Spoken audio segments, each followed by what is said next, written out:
Ramblin Man here. Now this is my second week. This will be my divorce part 2, episode 2. I just wanted to share with y'all, and I want to be completely transparent. So when I'm telling you these things, and just being completely honest about everything, because there may be some things you're dealing with. There may be things that I didn't even have to deal with in my divorce, but there may be things that you're dealing with that, if I can help you, please reach out. You can, private message me, even, DM me, or you can just comment on this video and I'll respond as well. Like I said, I'll be totally honest with you. I have nothing to hide or anything, so it's nothing like that. No, I'm not embarrassed by anything. For a long time, I felt terrible that I was getting divorced, and I lived with that like it was shame. And I know there's people that do that, right? But so last time I left you, after that, on my first episode of this, I went through everything that led up to the point where I just moved out. So I moved out, and I said I went to my cousin's house and had a great time. Just got away, but then I had to come back to reality. And during that time, when I was still living at the house and prior to moving out, I was not eating a lot. I just didn't. I felt, and you'll know exactly what I'm talking about. You feel empty, like you just feel sick to your stomach. And I just didn't care to eat. But I also was trying to burn time and just do things. So I would get up in the morning and I'd run. I'd come home from work, I'd run. Then I'd go out to the bar. And I'm not a bar person. You might think, oh yeah, you go to the bar, it's a big deal. No, I really maybe been to the bar twice, maybe 3 times, just because I went there with my friends just to be there, right? I'm not a bar person. Well, I started going there every night. And when I say every night, like I frequented a certain bar, and I would get in the car, and my phone would tell me, because I always left about 9 o'clock. You don't go there too early, you just be sitting around by yourself. I go about 9 o'clock, and so every time I get in the car, my phone would say, it is 7.2 miles to, and it'd tell me every time. And I'm like, oh my gosh, you might be going too many times if, so, but that was my way of dealing. Like, a lot of people will say, and me being a Christian man, you'd think I'd just turn completely to God. And I did turn a lot to God, but I was kind of in a rebellious state too. Like, I was telling myself things like, oh yeah, well, I did all this stuff like I was supposed to do. This is the way I was supposed to live life.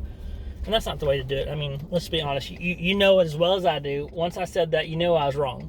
But I was like, you know what? Screw it. I was rebelling. So my first couple months, I would say I reached out to my kids some, but I was selfish in that regard. And I would say, don't do that. Your kids need you too. So I wouldn't say I was like completely just abandon them or anything, but I should have been like, you know what, y'all want to come over? Let's do something. I should have done something with them instead of going to the bar every night. And then on the weekends, I'd be like, hey, you want to go out? And we'd hang out during the daytime, and then I'd go back out that night. I mean, I was at the bar all the time. I would go to work, and I'd be hungover all the time. And I really don't get hungover like where I feel sick or anything.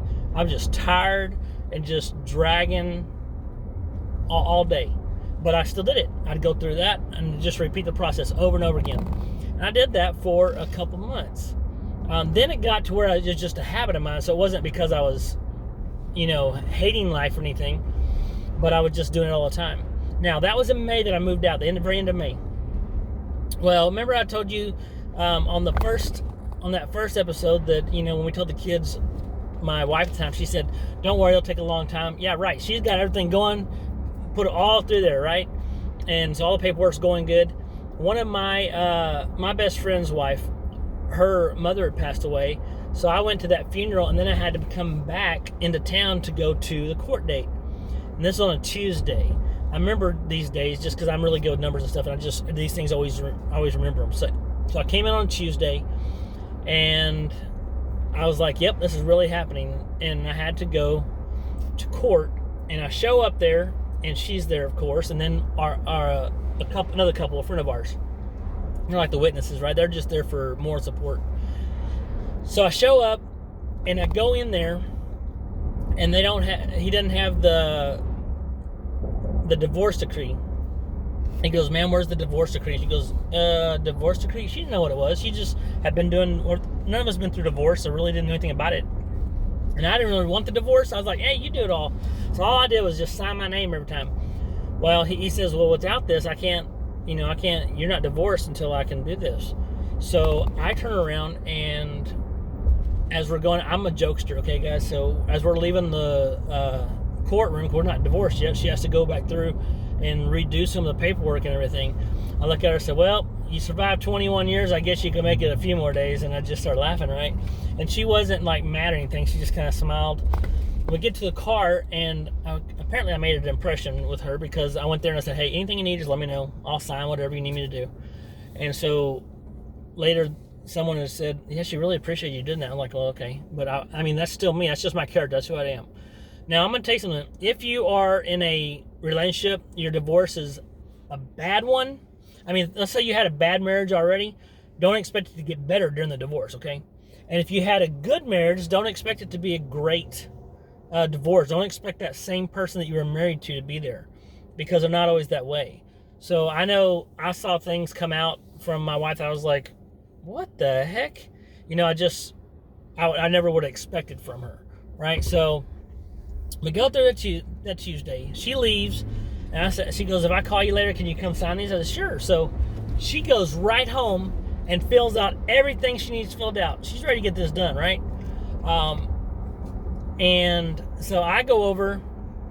Like I said, I won't share anything of why she wanted to get it done real fast or anything. That's not my place. But I went over and I signed everything for her. That's on a Tuesday.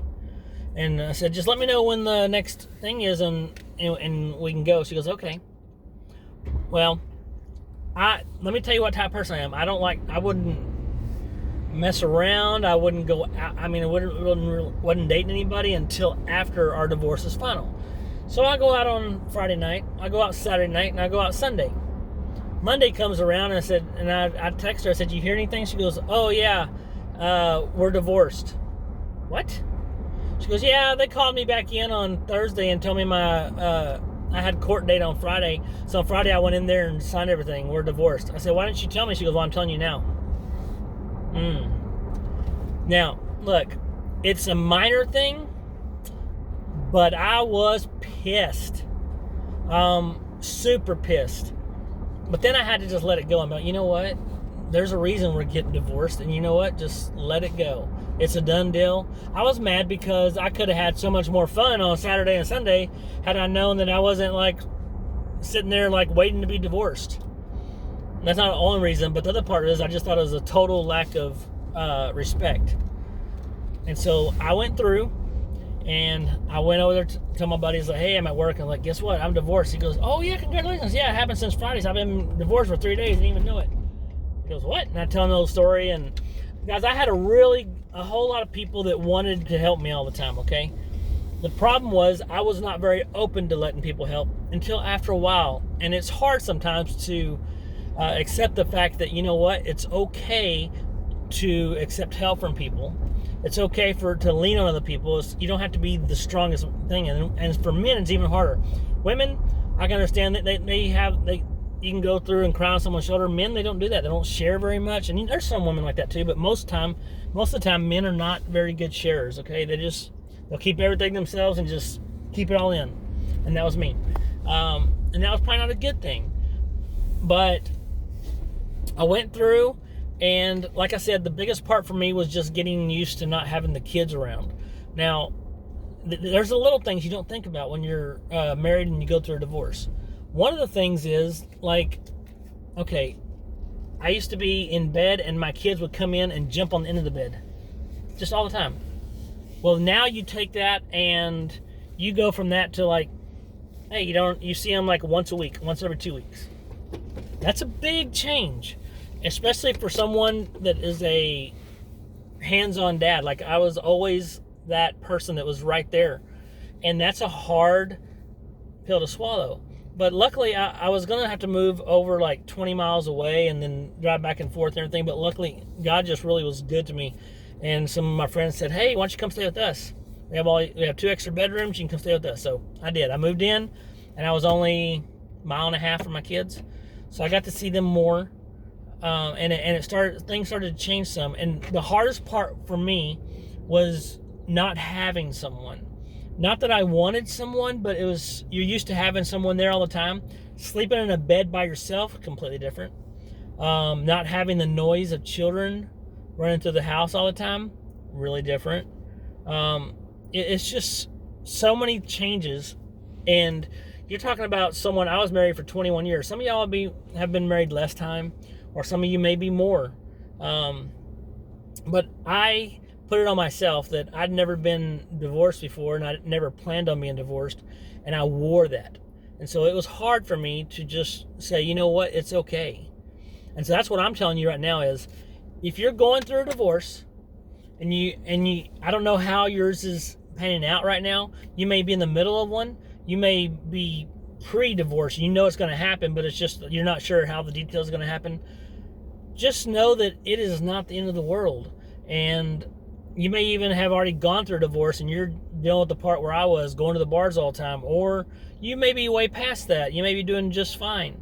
But don't wear it.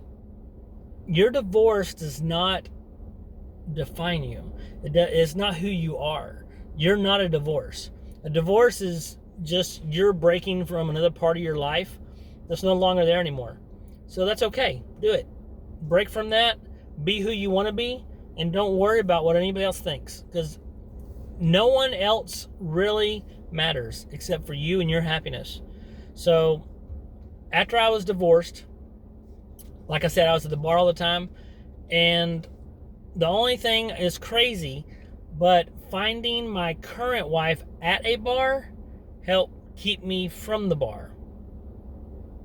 And I'll get into that next week when I talk to you. But like I said, don't wear a divorce. It's not who you are. It's something you're going through. And remember this, it will get better. I promise you. Ramblin' Man out.